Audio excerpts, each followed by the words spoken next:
Assalamu alaikum students. Now our second lecture is regarding polymer nomenclature and stereochemistry that we will see later. First we will take the polymer nomenclature. ये जो बेटा polymer nomenclature होता है, polymers का nomenclature हम कैसे देते हैं, जैसे आपने ऑर्गेनिक केमिस्ट्री में पढ़ा होगा या कोऑर्डिनेशन केमिस्ट्री में पढ़ा होगा, हर किसी चीज का नाम दिया जाता है एंड ऑब्वियसली जो हम पॉलीमर्स को सिंथेसाइज करते हैं उनको भी हम नाम देते हैं। यहाँ पर जो नाम देने का, क्योंकि ये एक छोटा मॉलिक्यूल होता नहीं है, एक बहुत बड़ा मॉलिक्यूल होता है, तो यहाँ पर थोड़ा सा नाम देना मुश्किल है। So we have a different strategy for putting nomenclature in polymers. देखिए क्या करना है आपको नोमेनक्लेचर में। सबसे पहले हम टाइप्स देखेंगे कि कैसे कैसे डिफरेंट टाइप्स ऑफ नोमेनक्लेचर हम यूज कर सकते हैं। पहला होता है source based nomenclature. Source based nomenclature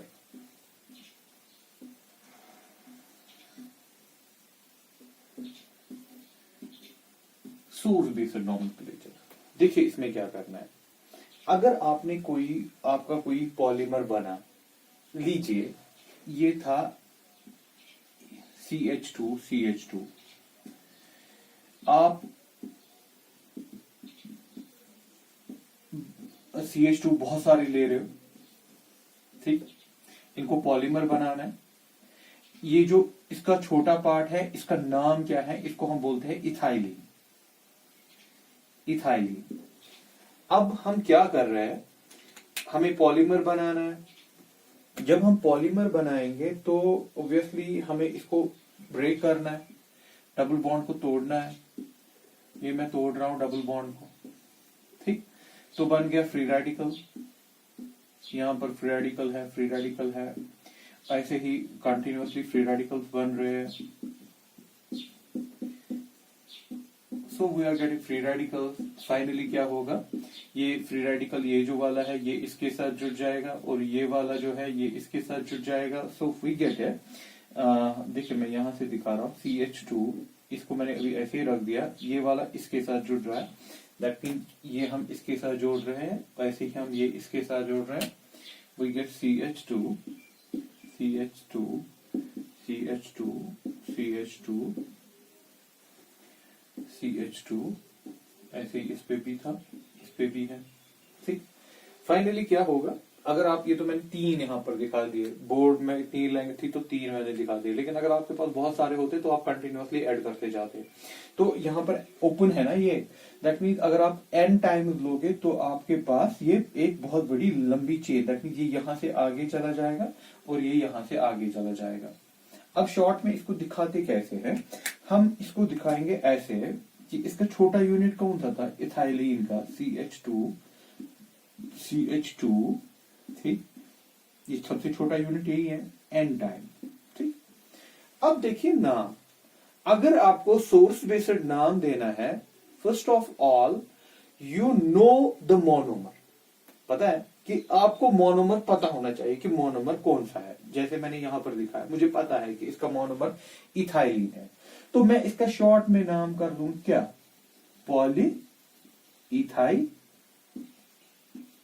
polyethylene. Simple.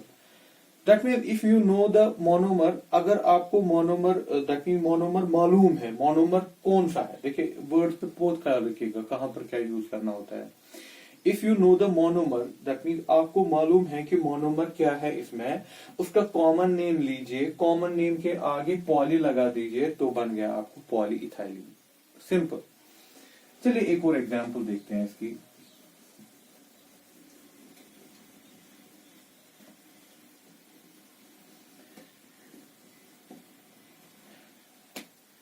ये मैं यहां पर दूसरी एग्जांपल आपको दे रहा हूं।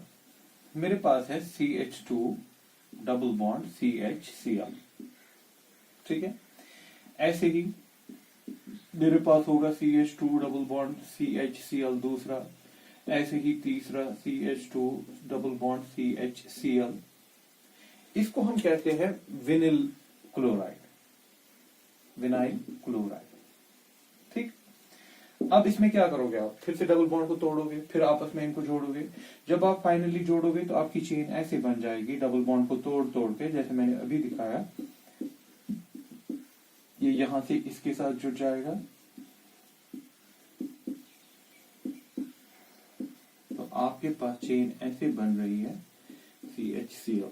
ठीक, तो फाइनली अगर आपको इसको मोनो इसमें लिखना है तो आप इसको ऐसे लिखोगे CH2CHCl। ये सबसे छोटा यूनिट था ना इसका, फिर आपने कंटिन्यूअस चेन को बढ़ाया, तो इसको हम कहेंगे। अब क्या, ये किससे बनाया आपने, विनल क्लोराइड, तो इसका नाम क्या पड़ा, पॉलीविनल क्लोराइड। ठीक, तो ऐसे ही हम नाम देते जाएंगे।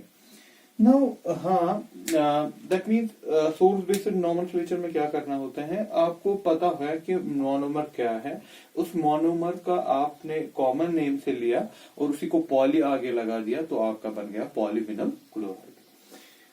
हाँ, थोड़ा सा ख्याल रखिएगा कहां पर, फॉर एग्जाम्पल अगर हमारे पास ऐसे है, कहीं पर ऐसे भी आप देखोगे कि ऐसे लिखा है,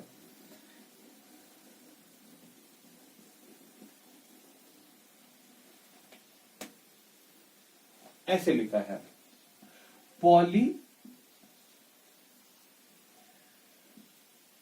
स्टाइरीन, बेटा पूरा नजर रखना, स्टाइरीन डैश आल्ट, इटैलिक में होगा, ये जो पोर्शन होगा alt, it is italic, alt लिखा है, और होगा फिर, चले लीजिए ऐसे मैं लिख रहा हूं, आइसोप्रीन,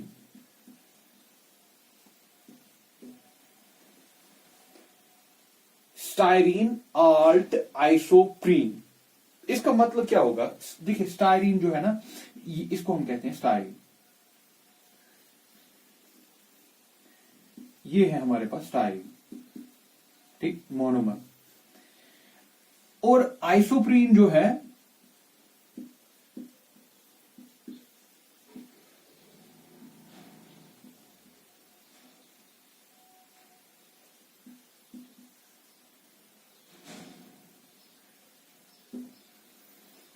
ये हमारे पास आइसोप्रीन है।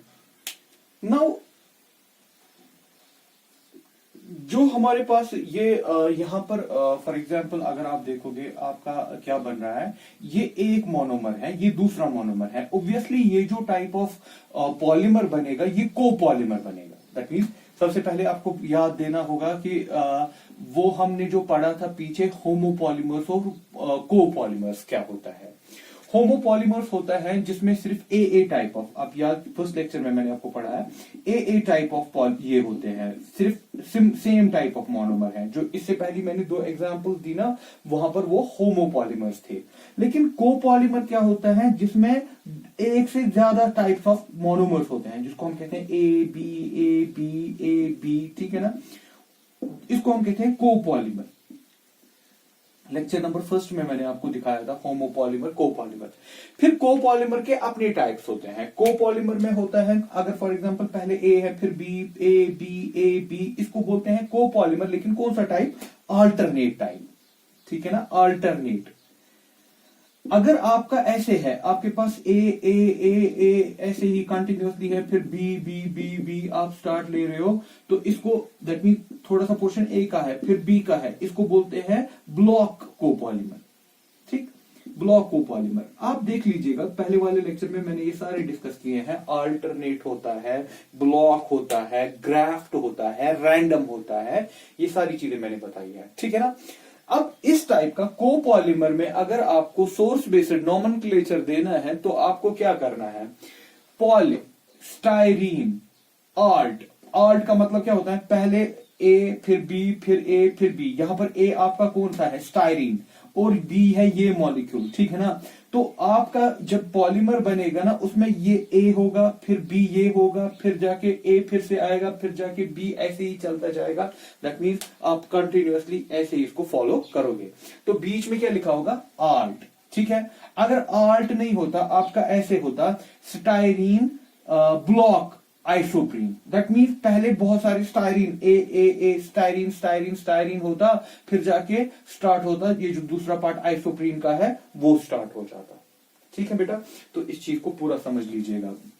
तो अगर अब हमें ये कह रहा है कि ये पॉलीस्टाइरीन आल्ट दिस आइसोप्रीन जो है, हम अगर इसको बनाए तो हमें पहले क्या करना है, स्टायरीन, फिर ये पार्ट, फिर से स्टायरीन, फिर ये पार्ट, तो कंटिन्यूअसली ऐसे ही कहानी चलती जाएगी। तो ये हमारे पास ये बनेगा फिर A B A B A B type, ठीक है।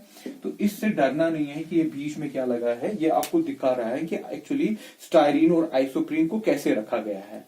आल्टरनेट रखा गया है, ब्लॉक्स में रखा गया है, ग्राफ्ट में रखा गया है, वो आप देख लीजिएगा लेक्चर नंबर 1 में मैंने सबको पॉलीमर्स को अलग अलग आपको बताया है कि कैसे लेना है।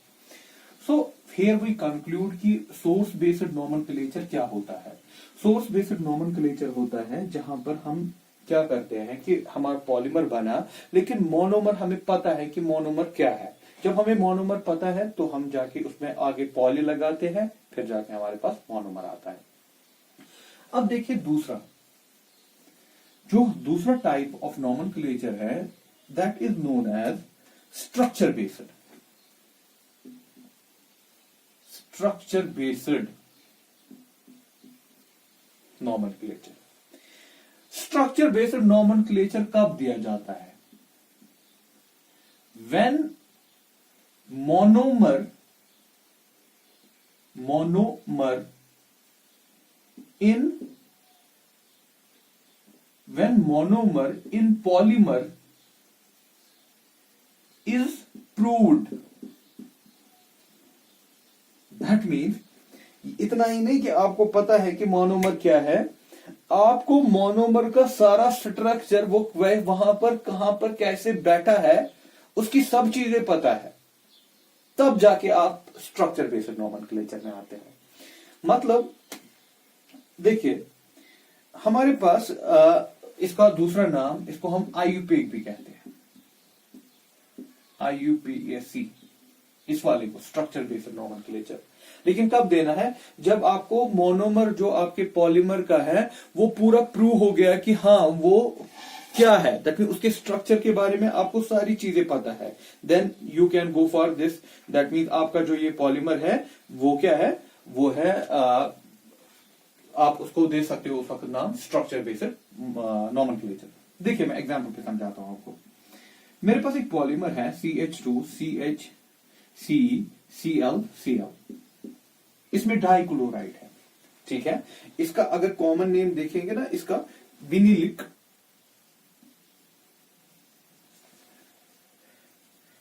डाइनिक क्लोराइड, ये कॉमन नेम है, ये आईयूपीएक नेम नहीं है, ठीक। ऐसे ही मैं इसको दूसरे मॉलिक्यूल के साथ, ऐसे ही मैं इसको कंटिन्यूअसली, ठीक है। अब मैं जोड़ सकता हूं ना, मैं डबल बॉन्ड को हटाऊंगा, इनको जोड़ दूंगा, दैट मींस यहां डबल बॉन्ड को तोड़ देंगे, आप ये डबल बॉन्ड तोड़ दो, ये आपस में जुड़ जाएंगे। जब ये आपस में जुड़ जाएंगे तो फाइनली आपकी बहुत बड़ी चेन बनेगी। लास्ट में ये ऐसे बैठेगा ना, CH2, ये यहां से CCl, ठीक।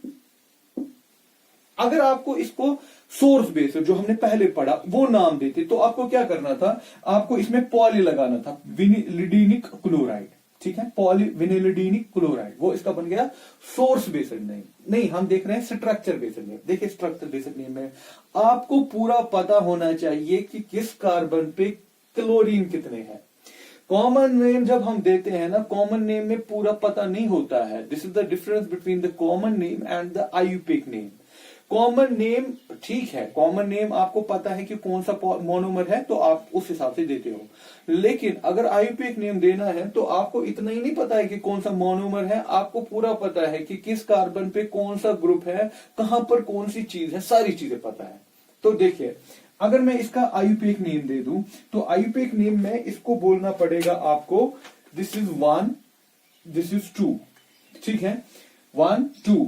1 पे क्या है, 2 क्लोरीन है, तो नाम देखिए इसका क्या बना, 1,1 डाइक्लोरो। मेन चेन में कितने कार्बन हैं, 2 कार्बन है, तो एथ, कार्बन कार्बन सिंगल बॉन्ड है, एन, जैसे आईयूपीएक नोमेनक्लेचर बताते हैं, 1,1 डाइक्लोरो इथेन, रखिए इसको ब्रैकेट में, लिखिए पॉली। तो ये बन गया इसका स्ट्रक्चर बेस्ड और आईयूपीएक नोमेनक्लेचर, ठीक। तो स्ट्रक्चर बेस्ड नोमेनक्लेचर कब देते हैं, जब आपको पूरा मोनोमर भी पता है क्या है और उसका पूरा स्ट्रक्चर सब कुछ प्रूव है, पता है, स्ट्रक्चरली आपने पूरा मालूम कर दिया है कि कहां पर है। सोर्स बेस्ड में सोर्स बेस्ड में फर्क क्या है फिर? सोर्स बेस्ड में मोनोमर पता होता है लेकिन उसकी सारी चीजें आपको मालूम नहीं होती है, that means it's not prove, structurally सब कुछ प्रूव नहीं होता है, क्योंकि मोनोमर पॉलीमर जो होते हैं ना, ये इतनी छोटी सी चीज नहीं होती है आपको सारी चीजें इसके बारे में पता रहे। सबसे पहले हम जानते हैं कि हाँ मैंने स्टार्ट किया था ना इस मोनोमर से, तो ये बना होगा, तो मैंने पॉली लगा दिया उसमें, तो बना सोर्स बेस्ड। लेकिन फिर जब आपने इसका एनालिसिस किया तो आपने इसके स्ट्रक्चर के बारे में सारी जानकारी हासिल की, तो अब आप इसका नाम दे सकते हो स्ट्रक्चरल बेस्ड, दैट इज आपको IUPAC फॉलो करना पड़ेगा। तो हो गया 2। अब तीसरे वाले में हम कहते हैं trade name.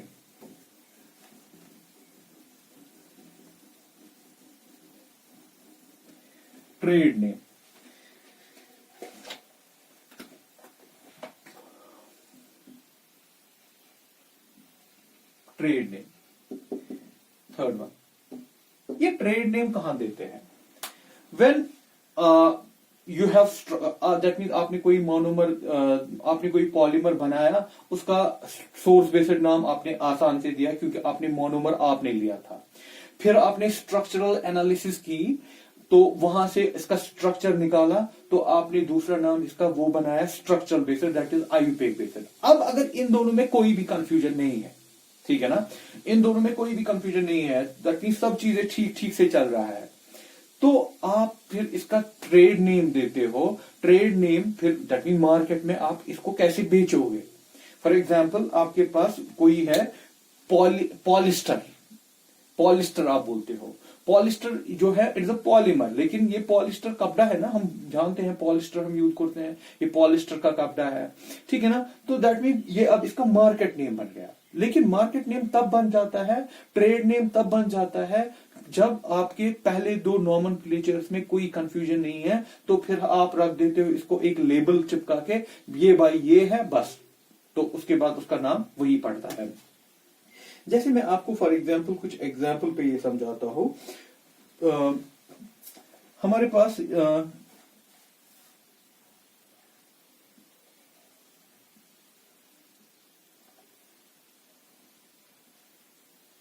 NH2 5 C double bond, ये यहां से चलता है और ये यहां से चलता है, ठीक है। ये है आपके पास एक पॉलीमर, ठीक। अगर इसका IUPAC नेम देखेंगे, IUPAC मैं बोल रहा हूं, दैट मीन जिसको हम स्ट्रक्चरल भी कहते हैं, तो आपको उस वक्त पूरा देखना है भाई, एक यहां पर और ये 5 कार्बन हो गए 6 और एमाइन यहां पर, तो सब चीजें आपको देखनी है, तब जाके आप इसका IUPAC नेम बना सकते हो। लेकिन उसके बारे में आपको सारी ऑर्गेनिक केमिस्ट्री में नॉमेनक्लेचर कैसे देते हैं वो आपको पूरा पता होना चाहिए, बराबर वो जो ऑर्गेनिक में रूल्स फॉलो करते हैं वो सारे आपको फॉलो करने हैं, तब जाके आपको इसका IUPAC नेम पता चल जाएगा। लेकिन अब जब IUPAC नेम भी पता है, सोर्स नेम भी पता है, इसका नाम रखा गया फिर मार्केट में नायलॉन 6, ठीक है। तो अब आप इसको बेचिए ना नायलॉन से, ये आपके लिए नायलॉन है, this is the trade based name. लेकिन ट्रेड बेस्ड नेम तब आ जाता है जब आपके पहले 2 नॉमेनक्लेचर्स ठीक से है, दैट मीन आपने सबसे पहला स्टार्ट कहां से किया? सबसे आसान सोर्स में सिर्फ आपने जब मोनो स्टार्ट किया ना, आपको पता होगा कि मोनोमर क्या लिया था, तो उसी ने पॉलीमर बना दिया, तो उसको पॉली लगा दिया, तो बन गया सोर्स। उसके बाद जब आपने उसकी स्ट्रक्चरल एनालिसिस की, पता किया कि इसका स्ट्रक्चर क्या क्या है, तो वो उसे आपने इसका IUPAC नाम दिया।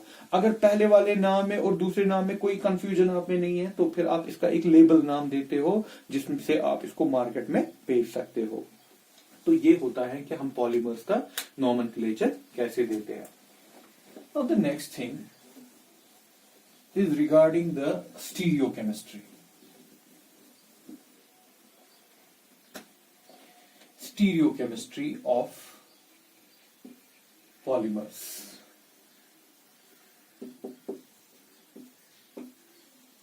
Stereochemistry of polymers. देखो बेटा इसमें क्या करना है स्टीरियोकेमिस्ट्री में। स्टीरियोकेमिस्ट्री में आपको हम जानते हैं stereochemistry goes with the isomerism. इसमें दो टाइप्स ऑफ आइसोमेरिज्म होते हैं जो हम जानते हैं. एक तो होता है ज्योमेट्रिकल और दूसरा होता है ऑप्टिकल आइसोमेरिज्म. ज्योमेट्रिकल में सिर्फ क्या देखना है, जो आप बोलते हो सिस्ट्रॉन्स. ठीक, चलिए पहले इसको ही डिस्कस करते हैं, सिस्ट्रॉन्स वाले को डिस्कस करते हैं, फिर ऑप्टिकल की तरफ आएंगे. सिस्ट्रॉन्स में दैट मीन आप कहीं पर देखोगे कि आपकी कॉन्फ़िगरेशन बचेगी, जो आपका रहेगा सिस्ट्रॉन्स में भी रह सकता है, इसमें भी रह सकता है, ऑप्टिकल में भी. पहले हम सिस्ट्रॉन्स को देखते हैं. चलिए लीजिए मैं एक ये ले रहा हूं CH2 C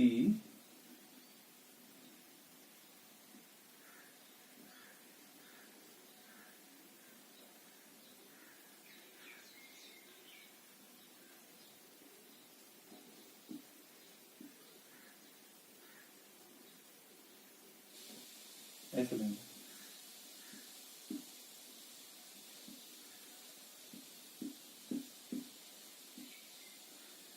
CH2 ये देखिए मैं मोनोमर एक ले रहा हूं. ठीक, बेटा गौर से देखना, ये मैं इसका दूसरा मोनोमर यहां ले रहा हूं CH2. यही मैं फिर से बना रहा हूं, यहां CH3 बनाएंगे, CH2. यहां पर इसको मैं 3 रख रहा हूं. वैलेंसी देखिएगा पूरा है, ठीक, यहां पर भी ठीक है, सब जगह पे ठीक है. चलिए मुझे इनको जोड़ना है, ये मैं जोड़ रहा हूं. मैंने क्या किया, मैं इसमें बॉन्ड ब्रेक कर रहा हूं, ऐसे किया.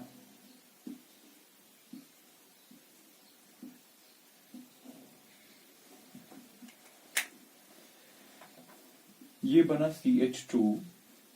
ठीक, C पे क्या है CH3, ऐसे लिख रहा हूं.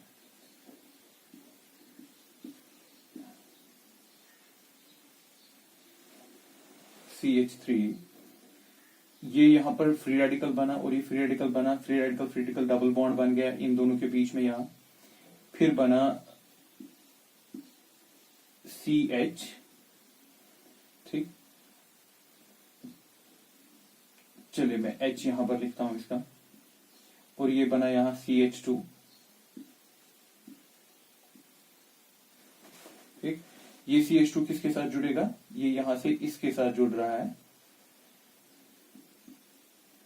CH2 CH3 CH. यहां पर डबल बॉन्ड बन गया है जैसे इसमें बना था CH2. अब देखिए यहां पर ये जो CH2 है ये आगे जा सकता है, यहां पर जो ये CH2 है ये आगे जा सकता है. जहां से ये आगे जा रहा है दैट मीन, वो देखिए आप, दैट मीन इसको चेन कौन बढ़ा रहा है, यहां से बढ़ रहा है ना, और ये कहां से बढ़ रहा है, ये यहां से बढ़ रहा है. तो जहां से चेन आगे बढ़ रही है वो एक साइड से है ना, इसका भी इधर साइड से है, इसका भी इधर साइड से है. तो फाइनली ये कौन सा टाइप बनेगा, ये आपका सिस टाइप बनेगा. This is cis type. Cis में हम जानते हैं कि जो सिमिलर टाइप ऑफ ग्रुप्स होते हैं वो सेम साइड से होते हैं. हम यहां पर तो इससे एक्सप्लेन नहीं कर रहे हैं CH3 और H से, हम यहां से ये चेन यहां से बढ़ रही है और उसी साइड से यहां से भी चेन बढ़ रही है. तो this type of isomerism, that mean ये जो दिखा रहा है इसको हम सिस कहेंगे. ठीक, अब ये आप ड्रॉ कीजिए. अब दिखा रहा हूं मैं, अगर उल्टा होता सिस टाइप ये होगा, लेकिन अगर यहां पर ऐसे हो जाता, चलिए मैं यहां रहने देते हैं, यहां से हम दिखाएंगे, यहां पर ऐसे ही रहने देंगे जैसे था. CH2 था, आपका नीचे H था, यहां पर हम चेंज करते. अगर ये ऐसे होता, CH2 यहां पर था, ये यहां से चल रहा था, और CH3 यहां पर था. देखिए अब चेन कहां से बढ़ रही है, यहां से बढ़ रही है ना आगे, और यहां कहां चेन बढ़ रही है, यहां से बढ़ रही है. They are on the opposite side, so we call it trans. ठीक है, तो ऐसे आप बता सकते हो कि सिस टाइप कौन है, ट्रांस कौन है. अगर चेन जहां से बढ़ रही है, हाँ ये जरूरी है, this is across the double bond. ये तो आपको पता ही होगा क्योंकि डबल बॉन्ड बीच में क्या करता है कार्बन में, ये रिस्ट्रिक्शन प्रोड्यूस करता है। फॉर एग्जाम्पल अगर यहाँ डबल बॉन्ड नहीं होता तो ये सिंगल बॉन्ड ये रोटेट करता, जब ये रोटेट करता ये फिर से सिस बनता, तो सिस ट्रांस में कोई फर्क ही नहीं रहता। तो ये जरूरी है कि रेस्ट्रिक्शन हो। रेस्ट्रिक्शन किसकी वजह से है? यहाँ डबल बॉन्ड की वजह से।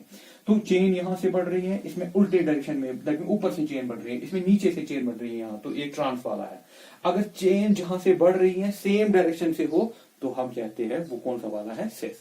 तो polymers can show cis trans type of isomerism. ये हो गया एक।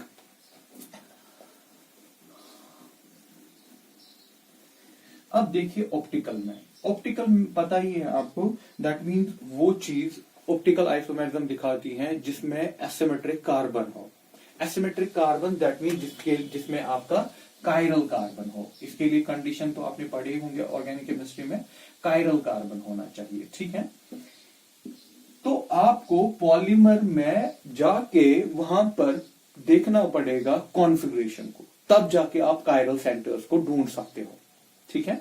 तो आपको क्या ढूंढना पड़ेगा? कॉन्फ़िगरेशन ढूंढना पड़ेगा। जब आप कॉन्फ़िगरेशन को ढूंढोगे तब जाके आपको पता चलेगा। That mean you have to find out the configuration. Configuration आपको फाइंड आउट करनी पड़ेगी पॉलीमर की, जिसको हम बोलते हैं कि आपको देखना पड़ेगा स्टीरिक ऑर्डर। स्टीरिक ऑर्डर का एक और नाम देते हैं हम टैक्टिसिटी। टैक्टिसिटी,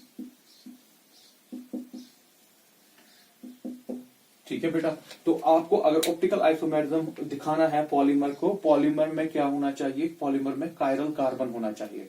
कायरल कार्बन के लिए क्या, दैट मीन्स आपको जाना है अंदर, आपको देखना है जो कार्बन है वहां पर 4 डिफरेंट ग्रुप्स जुड़े हैं। जब 4 डिफरेंट ग्रुप्स जुड़े होंगे तो आप ये जो कर रहे हो ना, आप स्टीरिक ऑर्डर देख रहे हो। इस स्टीरिक ऑर्डर को देखने को हम बोलते हैं क्या?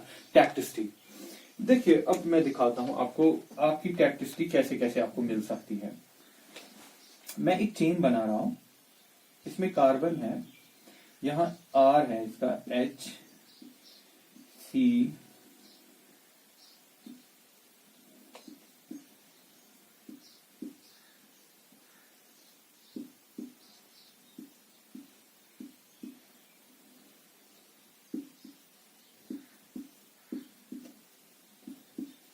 ठीक है। ये हम चला रहे हैं, एक चेन बना रहे हैं पॉलीमर की। सबसे पहले देखिए आपको देखना पड़ेगा कि स्टीरिक सेंटर कहां पर है। स्टीरिक सेंटर होता है वो जिसको हम कायरल कहते हैं। पर्टिकुलरली कायरल में 4 डिफरेंट ग्रुप्स जुड़े जाते हैं। अगर मैं इस कार्बन को देखूं, यहां से एक चेन है, यहां से हाइड्रोजन है, यहां से R है, यहां से दूसरा कुछ कार्बन है, ठीक है ना। तो ऑब्वियसली इसको हम कहेंगे यहां पर, इसमें स्टीरिक सेंटर यहां पर है। लेकिन अगर इस कार्बन को देखें, इसमें स्टीरिक सेंटर ये नहीं है, क्योंकि इसमें इधर से हाइड्रोजन है, इधर से हाइड्रोजन है, तो ये स्टीरिक वाला नहीं है। तो ऐसे ही ये स्टीरिक है, ये स्टीरिक है, ठीक। तो ये मैंने जो भी मार्क कर दिया, ये स्टीरिक है। स्टीरिक कैसे मैं कह रहा हूं इनको? दैट मीन्स इसमें 4 डिफरेंट ग्रुप्स जुड़े हैं, तो ये कहां पर कायरलिटी यहां पर कायरलिटी बन सकती है। नाउ लेकिन यहां पर एक और चीज हो रही है। आप देखिए इसमें जो R वाला ग्रुप है ना, इसका जो R ग्रुप है, they are on the same side. If they are on the same side, अगर ये सेम साइड में है तो आप इसको एक और नाम दे सकते हो, इसको बोल सकते हो आप आइसोटैक्टिक। When groups are on the same side, when groups are on the same side, we call it isotactics. जो ये groups हैं, are groups on the same side, on the same side, तो हम इसको कहेंगे आइसोटैक्टिक। नहीं, अगर ऐसे नहीं है, ऐसे हो गया, ऐसी चेन बन रही है,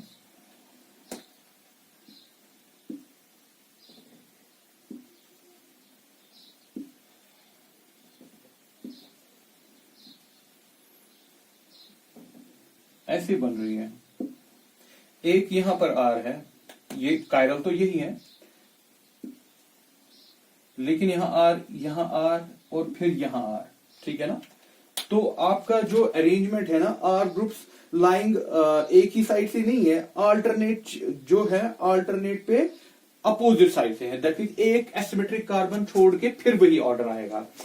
आपका R यहां पर है, इसको, ये तो एसिमेट्रिक नहीं है, इसको तो लेना ही नहीं है। यहां पर R है, फिर जो नेक्स्ट एसिमेट्रिक है उसमें R अपोजिट है, फिर जब इसको छोड़ा जाएगा नेक्स्ट अल्टरनेट में R वापस आ जाएगा, ठीक है ना। same are on the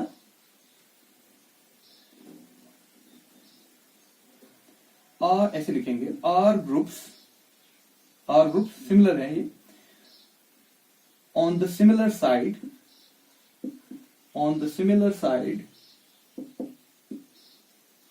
at alternate asymmetric carbon या कायरल कार्बन। इसको नाम देते हैं हम सिंडियोटिक। अगर सेम साइड से होते तो हम कहते हैं आइसोटैक्टिक, लेकिन अगर अल्टरनेट समझिए, इस किन पे, सिर्फ कायरल्स पे, कायरल ये हैं जिन पे मार्क किया ब्लैक मार्क, ये पहला कायरल, फिर ये दूसरा कायरल, ये तीसरा कायरल, इसमें आर एक साइड है, इसको छोड़ दीजिए, फिर अल्टरनेट हो गया ये। तो अल्टरनेट पोजीशन, जो अल्टरनेट कायरल सेंटर्स हैं, उनमें जो आर ग्रुप है वो सेम साइड पे है, then it is known as syndiotactic. और तीसरा, ये भी कायरल है, ये भी ऑप्टिकल आइसोमेरिज्म दिखाएगा। तीसरा जो हमारे पास है,